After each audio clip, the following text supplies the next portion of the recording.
सर्वसामान्यांच्या हक्काचा आवाज जागर जनस्थान। धुळ्यातील रस्त्यांमध्ये कोट्यवधी रुपयांचा भ्रष्टाचार, माजी आमदार अनिल गोटे यांची धक्कादायक माहिती।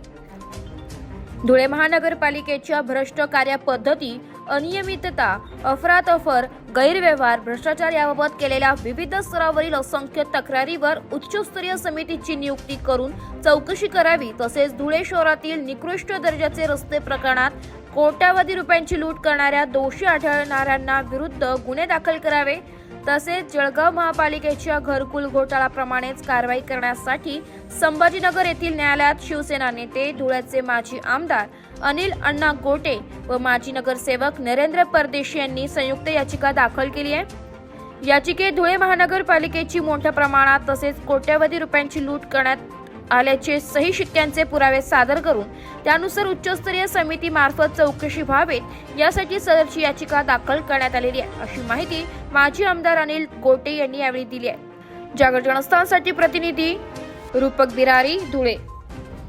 मी आणि नानू परदेशी म्हणजे नरेंद्र परदेशी आम्ही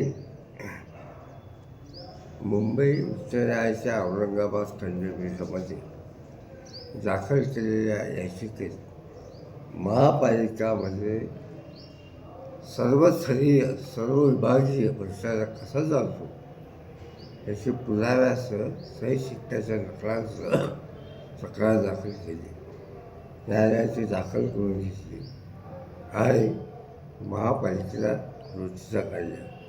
हा साधारणतः 500 ते 550 कोटी रुपयाचा भ्रष्टाचार आहे आणि दशा योजना वगैरे झालं तर साधारणतः 750 कोटी रुपयापर्यंत रक्कम जाते। रस्ते जे केलेले आहेत ते निकृष्ट दर्जाचे आहेत। माननीय न्यायालयाने दिलेल्या आदेशात म्हटले की पाणी पुरवठा, रस्ते आणि इत्यादी कामाची सखोल चौकशी करावी।